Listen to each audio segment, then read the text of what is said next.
Obrigada, senhor presidente, senhores senadores, senhoras senadoras. A região do Paraná que produz vinho é a região de Maringá, Marialva. Temos bons vinhos lá também. Bom, senhor presidente, o que me traz aqui hoje, primeiro, é fazer um pronunciamento de retorno à casa, depois desse período de recesso que nós tivemos e também depois do período eleitoral.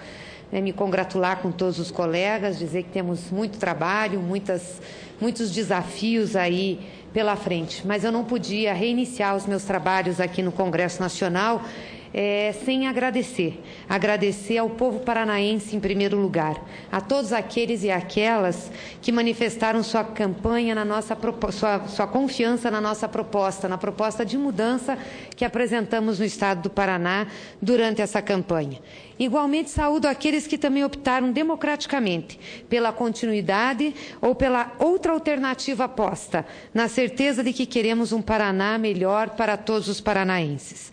Não poderia deixar de tecer aqui alguns comentários sobre o processo eleitoral local, em primeiro turno no Estado, onde eu entendo que tivemos muitos excessos, com difamações, calúnias, que acabaram por reduzir a discussão de conteúdo programático que cada uma das candidaturas oferecia ao povo paranaense.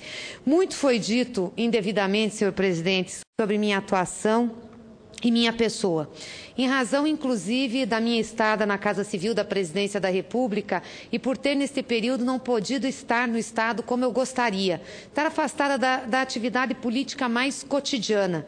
Até fiz isso propositadamente, porque se ficasse fazendo uma militância política, mesmo nos finais de semana, ou utilizasse imprensa para falar do meu trabalho, obviamente diriam que eu estaria utilizando-se da Casa Civil da Presidência da República, da força da presidenta, para fazer disputa político-partidário, político-eleitoral no meu Estado. E também, como sempre trabalhei muito aqui, ficávamos muitas vezes nos finais de semana trabalhando com a presidenta. Em nenhum momento deixei, senador Cacildo, de lutar pelo meu Estado, de estar junto com o meu Estado e de levar as propostas e programas para o Estado do Paraná que desenvolvíamos junto com a presidenta Dilma. Entretanto, por não estar divulgando e por não estar presente na militância política, nem sempre isso foi visto e, portanto, não foi lembrado. E fui no Paraná vítima de uma discussão muito forte de que eu não atendia ao Estado, que eu não trabalhava pelo Paraná, ou melhor, trabalhava contra o Paraná, principalmente em relação aos empréstimos que o Paraná pleiteava e que demorou para ter a sua liberação, exatamente porque não cumpria a lei de responsabilidade fiscal e não tinha responsabilidade na gestão administrativa do Estado. Aliás, chama a atenção exatamente a postura agora do governo do Estado, porque passada a eleição, todos os recursos da União foram liberados, os empréstimos foram liberados, não há nada de débito da União com o Estado do Paraná e uma das primeiras medidas do atual governador foi cortar em 30% os recursos orçamentários do Estado para que pudesse equilibrar as contas do Estado, fazendo frente ao pagamento de pessoal e principalmente a provisão do 13º salário. Ora, se era o problema dos empréstimos, se era o problema de recursos da União para o Estado, então, obviamente, depois de liberados, não teria mais problema na gestão e na administração. De quem é a culpa agora? E pior do que isso, não só o corte orçamentário, foi o pacote de projetos que o governador mandou à Assembleia Legislativa agora para poder equilibrar as contas do Estado em relação à lei de responsabilidade fiscal e pagar o 13º salário dos servidores do Estado. Os projetos, inclusive, são bastante questionáveis do ponto de vista da justiça tributária, pois para fazer caixa até o final do ano, ele perdoa e dá descontos para aqueles que não pagaram seus impostos. Como, por exemplo, autoriza o governo a conceder crédito presumido de até 3% de ICMS a empresas de energia elétrica e comunicação, para ser usado na liquidação de débitos de serviço adquiridos pelo Executivo nessas áreas. E por que isso é grave? Porque isso retira a receita dos municípios, isso retira a repasse do ICMS para a educação, para a saúde. estabelece também desconto de até 10% ao contribuinte que pagar IPVA à vista. É importante a gente estimular o pagamento à vista. Antes era 5%. Agora, por que esse mesmo governador, no ano retrasado, aumentou em mais de 200% as taxas do DETRAN? Está aqui o deputado Elton Welter, nosso deputado estadual, quem eu quero fazer uma saudação, que foi uma das pessoas que mais levantou isso na Assembleia Legislativa na época da discussão. Então, primeiro se faz um aumento e depois se dá um desconto. Reabre a possibilidade dos contribuintes em débito com a Receita Estadual de voltarem a negociar o parcelamento da dívida, mesmo se tiverem descumprido os prazos previstos em acordo anterior. Ou seja, nós temos uma ação aqui que premia o mal pagador. Altera alguns trechos da lei que libera o uso de precatórios no débitos tributários. Já tivemos problemas com o uso indevido de precatórios no Estado, agora está querendo se legalizar esse uso.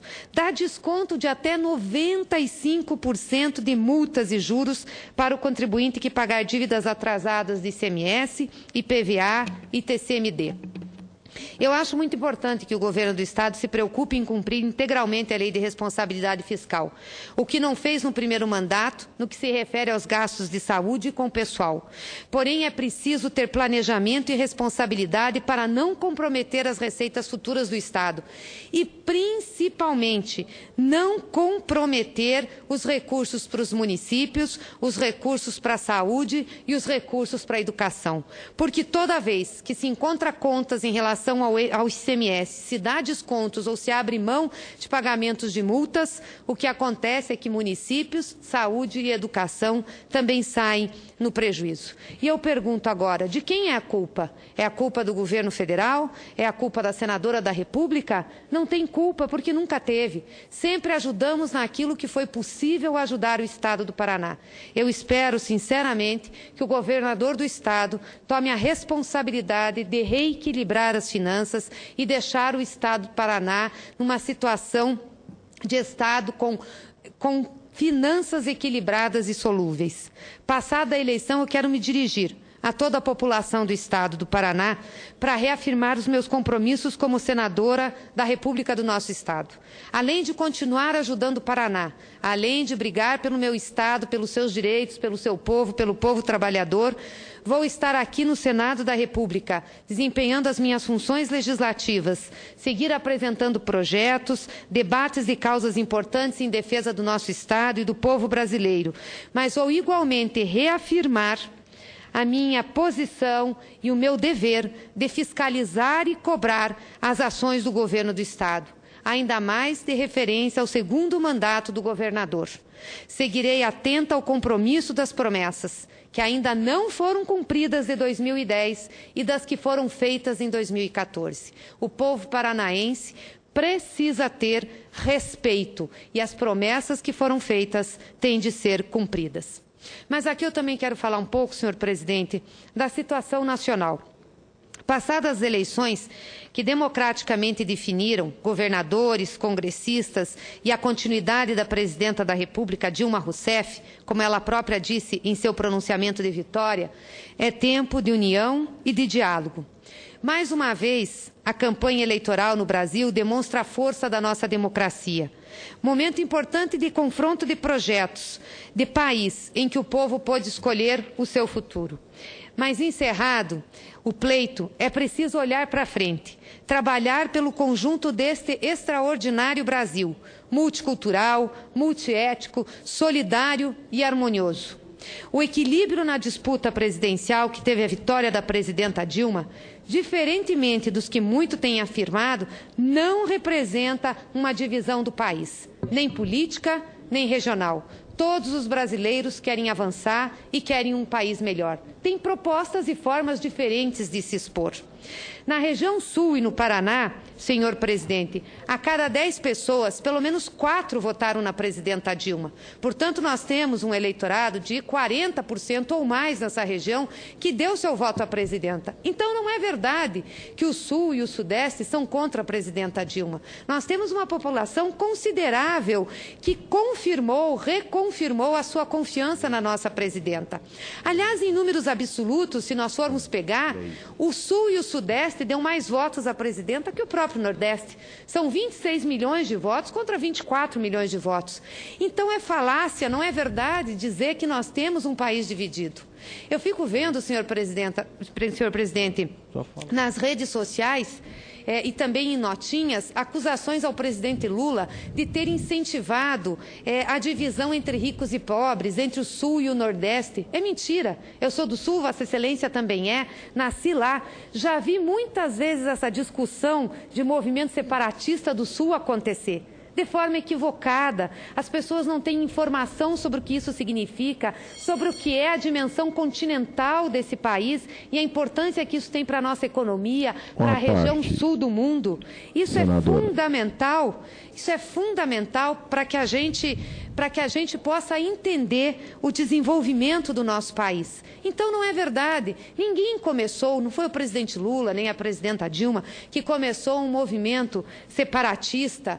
Muito pelo contrário, nós unificamos esse país quando demos condições a todas as regiões do Brasil de fazer um movimento com bases igualitárias, de ter desenvolvimento econômico, de ter desenvolvimento social, de poder crescermos juntos, né, colocando em questionamento uma desigualdade secular que nós tínhamos. Então, eu quero fazer um apelo aqui aos nossos irmãos do sul do país, do sudeste do país, da onde eu sou representante do sul, Vossa Excelência também, senhor presidente, para que nós paremos com esse discurso. Ele não colabora com o Brasil, não colabora com a região sul. Eu trabalhei num estado, que é o Mato Grosso do Sul, e que era um estado único, o estado do Mato Grosso, e que foi separado. Hoje nós temos Mato Grosso do Sul e Mato Grosso. E lembro quando eu trabalhei lá, e adoro Mato Grosso do Sul, mas uma das discussões, reflexões que eles faziam era exatamente sobre o movimento separatista. Porque na época da separação, tinha-se a região sul do Mato Grosso como a região mais próspera. E achava-se que a região norte do Mato Grosso, separada, que foi separada mais tarde, era a região que penalizava o desenvolvimento do estado. Separaram. O Mato Grosso do Sul continua próspero e continua andando, mas é fato que o Mato Grosso também continua e é um estado muito próspero, muito rico e muito desenvolvido. Então, nós não podemos cair nessa falácia, nós não podemos cair neste tipo de argumento. Portanto, aqui, nós temos que fazer um chamamento ao nosso Brasil. Nós queremos um país unido, forte, com as dimensões continentais que nós temos, para que a gente possa se colocar também no cenário internacional, com a força e com a beleza que nós temos. Eu concedo uma parte ao senador, por favor. A senhora, senadora, é uma pessoa que tem um grande conhecimento desse país, pois esteve na Casa Civil e é uma grande representante do Estado do Paraná. Eu queria solicitar de Vossa Excelência, pela influência que tem, pelo conhecimento. Ontem, já à noite aqui com o senador Paulo Paim, eu desabafava a respeito dos usineiros. O Estado de Vossa Excelência tem grandes usineiros. E hoje nós temos nesse país mais de 50 usinas fechadas. E aceito a bandeira branca da Presidente da República. Sou do Democratas, oposição a ela, mas não faço essa oposição por oposição. Aceito a bandeira branca, acho que nós vamos melhorar esse país, mas as usinas, são mais de 50 que pediram concordata, estão pedindo recuperação de crédito e, infelizmente, a presidente Dilma não tem nenhuma sensibilidade com esse setor. Nunca o teve. E eu solicitaria da senhora, que é uma pessoa que tem um coração grande pelo Paraná, que respeita os produtores daquele estado, que são várias usinas, que o salvem. Não só os usineiros do Paraná, mas os usineiros do país, que quando o presidente Lula sempre viajava, dizia da energia renovável, que era o álcool. Hoje nós temos 80% dos carros flex, até 1000 cilindradas, funcionando com essa energia mais limpa. Sabemos que, às vezes, a Petrobras importa gasolina por um preço e vende até por bem menos. E, se nós funcionássemos esses carros a álcool, o país ganharia, os impostos ganhariam, o governo ganharia e divulgaria o nosso Estado, o nosso país, que é o único nessa tecnologia de carro a álcool para o mundo inteiro. Tenho certeza que a senhora será sensível a essa causa. Agradeço a parte, senador Fleury. Quero lhe dizer que um dos municípios que eu tive maior... município de Paraíso do Norte, onde nós temos a Copicana, uma cooperativa da cana e que tem um trabalho grande na área de produção de álcool e de açúcar. Paraná realmente é um grande produtor. Agora, não é uma situação simples e não é verdade que a presidenta não é sensível a isso.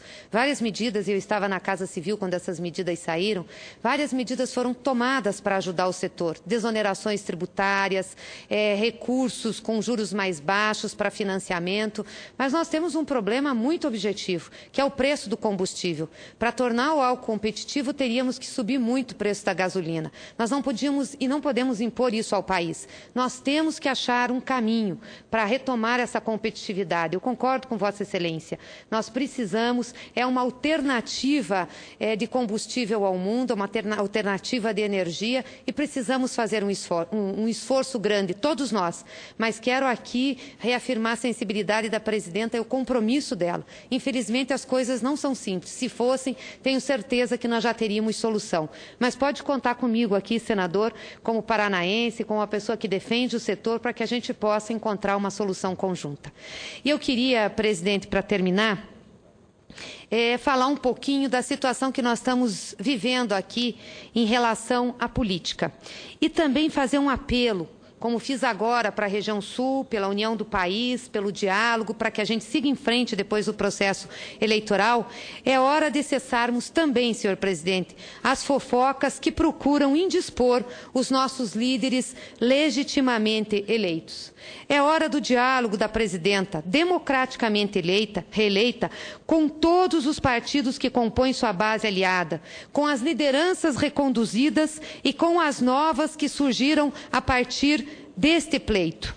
Todos os partidos aqui têm legitimidade para que nós possamos fazer esse diálogo. Mas, principalmente, quero fazer aqui um chamado de união aos partidos da base e, principalmente, ao PT e PMDB, que são os partidos com maior sustentação desse governo. Eu trabalhei com a presidenta Dilma, trabalhei por quase 3 anos no Palácio do Planalto. Muitas coisas eram ditas, muitas coisas eram faladas e colocadas na boca da presidenta ou colocadas em sua conta. E muitas vezes abríamos os jornais e nos perguntávamos, mas quem falou isso e nos atribuiu tal fala? E hoje parece que, de novo, nós estamos vendo exatamente isso acontecer. São muitas fofocas de jornais, boatos, ilações, que tentam criar um clima, senhor presidente, de insatisfação entre os principais parceiros da aliança que dão sustentação ao nosso governo, à base principalmente do PMDB e do PT. Há movimentos de setores inconformados com os resultados da eleição para minorar a aliança do governo e, com certeza, causar prejuízos na governabilidade. Nós precisamos voltar à normalidade passada a eleição presidencial. O país precisa dessa normalidade, a população precisa, o governo e o Congresso precisam. Um dos grandes pilares da normalidade é a aliança que dá sustentação ao governo no parlamento. Nessa aliança, é fundamental o papel do PMDB, que tem como principais líderes aqui o presidente Renan, o vice-presidente Michel Temer, na Câmara o deputado Eduardo Cunha, entre tantos outros líderes. Na Casa Civil, eu tive embate duros com alguns desses líderes, inclusive com o líder Eduardo Cunha. Mas sou testemunha de momentos difíceis da aliança, mas sei que sempre fomos capazes de seguir em frente como aliados. E hoje, eu olhando a imprensa e depois um movimento nas redes, vi no Twitter do deputado Eduardo Cunha, que disse: o PMDB faz parte da base do governo e assim continuará. Eu fico até meio espantada de ver que o deputado precisa repetir algo que é tão claro. Uma aliança que foi feita no processo eleitoral e que é a aliança que dá sustentação a esse governo. E por que precisa repetir? Porque estão tentando dividir o governo e o PMDB. Não vão conseguir. Temos uma história de lutas e de êxitos. A propósito, o clima de beligerância, o belicismo, as posições acirradas não podem fazer parte do ambiente do Congresso. Aqui deve prevalecer as posturas que buscam o consenso e o entendimento. A eventual divergência, e ela é salutar, e por diversas vezes ocupei essa tribuna com posições divergentes, fiz embates, defendi ideias, defendi o governo, não significa instabilidade na aliança política. As divergências não significam instabilidade na aliança política. Significa apenas isso. Divergência. E isso faz parte da política e é natural na vida política. E tenho certeza que as disputas ou as discussões internas do Parlamento, inclusive sobre a direção do Congresso Nacional, das suas casas, não vai importar, não vai impactar nas relações da base com o governo. Nós todos temos maturidade, mas, sobretudo, temos responsabilidade perante a população desse país, perante esse país, de conduzi-lo ao melhor termo. Por isso eu sei que questões pessoais, pontuais ou partidárias não vão se sobrepor à grande responsabilidade que nós temos diante dessa nação. É hora do diálogo, e é hora do diálogo, inclusive, com a oposição. É hora de pormos em prática um consenso nacional que se colocou nesse processo eleitoral e que foi tão bem externado pela presidenta no seu primeiro discurso depois de eleita: a reforma política. Iniciativas já tramitam nessa casa e também na Câmara dos Deputados. E nós devemos aprofundar esse debate. Nós temos responsabilidade, senador Mozarildo, com esse país de propor uma reforma política.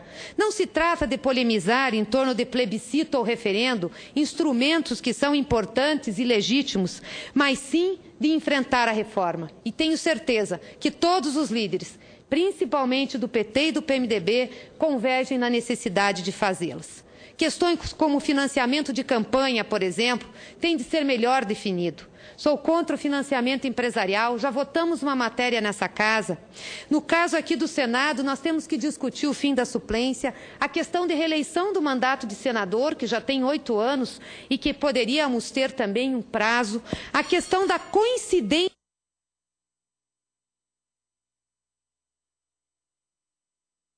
Presidente, e acho, senhor presidente, que o Brasil, nesse debate, dará mais um exemplo ao mundo da sua maturidade e crescimento político, e principalmente da maturidade da nossa democracia. E o momento é agora de seguir em frente, respeitando a vontade do povo brasileiro, que foi a vontade expressa nas urnas. Viva o Brasil, viva o povo brasileiro, e que Deus nos ilumine para que a gente possa fazer o melhor para esse país dentro das responsabilidades que cabe a cada um de nós. Obrigada, senhor presidente. Cumprimento, senador Eclesiófilo.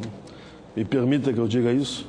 Esse seu pronunciamento, com uma alegria enorme, eu assinaria embaixo e diria que ele é meu também, mas é seu. Mas... Obrigada. Vossa Excelência, permite, senadora Gleisi, muito rapidamente também para cumprimentá-la e, sobretudo, por sua volta aqui ao Senado, com a contribuição tão significativa que sempre nos deu. E Vossa Excelência conhece muito de perto a presidenta Dilma Rousseff, por ter trabalhado junto a ela como ministra da Casa Civil, e acho que melhor ainda do que muitos aqui, do que eu próprio, sabe o estado de espírito dela. Então, quando Vossa Excelência menciona que ela quer, de fato, dialogar com todos, e, inclusive, ela própria mencionou na entrevista ao Kennedy Alencar que ela quer dialogar, sim, com o senador Aécio Neves, com o senador Aloysio Nunes e tudo. Acho que isso é importante e nós devemos superar os eventuais mal-estares que aconteceram nessa eleição e dialogar em profundidade para o bem do Brasil, inclusive sobre a reforma política, tributária e todas as demais. Meus cumprimentos. Obrigada, senador Suplicy. Agradeço seu à parte. Quero lhe dar um abraço muito caloroso, dizer do orgulho que lhe tenho de ter como companheiro do nosso partido, de ser senador da República e da sua atuação nessa casa. De fato, o senador Eduardo Suplicy fará muita falta à próxima legislatura e nessa casa. Queria lhe dar um abraço caloroso e dizer que pode sempre contar conosco. E muito obrigada pelo seu à parte, que dignifica muito a minha fala hoje aqui nessa tribuna. Muito obrigado.